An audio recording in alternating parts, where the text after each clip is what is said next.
আপনারা দেখছেন যে ঘূর্ণিঝড় রেমালের যে তাণ্ডব হয়েছে পিরোজপুর মঠবাড়িয়ার যে কিছুটা অংশ, সেখানে আসলে বিদ্যুতের যে পরিস্থিতি আসলে দেখা যাচ্ছে বিদ্যুতের খাম্বাগুলো আসলে অসংখ্যভাবে পড়ে গিয়েছিল। তো সেটার একটি বাস্তব উদাহরণ আমরা আসলে আপনাদেরকে দেখানোর চেষ্টা করছিলাম।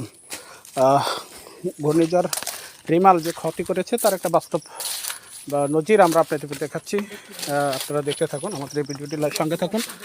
বিশেষ করে আমরা বলবো যে পিরোজপুরের মঠবাড়িয়া দক্ষিণ অঞ্চলের যে বর্তমান বাস্তব পরিস্থিতি, যদি আমরা নির্ভর করি সেই বাস্তব পরিস্থিতির উপরে আজকের এই ভয়াবহতা আমরা আসলে আপনাকে দেখাচ্ছি। যে বন্যা দুর্যোগ মোকাবেলা যে পরিস্থিতিটা আসলে যে কী ভয়াবহ অবস্থার ধারণ করেছে, তা যদি আসলে বাস্তবে না দেখতে পারেন আপনারা, তাহলে বিশ্বাস করার মতো না। সেটাই আপনাদেরকে আসলে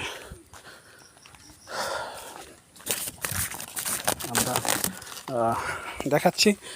দেখতে থাকুন। আসলে যে এই যে গাছগুলো দেখতে পাচ্ছেন, এইগুলো আসলে বন্যায় ক্ষতিগ্রস্ত হয়েছে, বিধ্বস্ত হয়েছে হাজার হাজার ঘরবাড়ি। আসলে মানুষের বাগান গাছপালা আসলে বিভিন্নভাবে ক্ষতিগ্রস্ত হয়েছে মানুষ।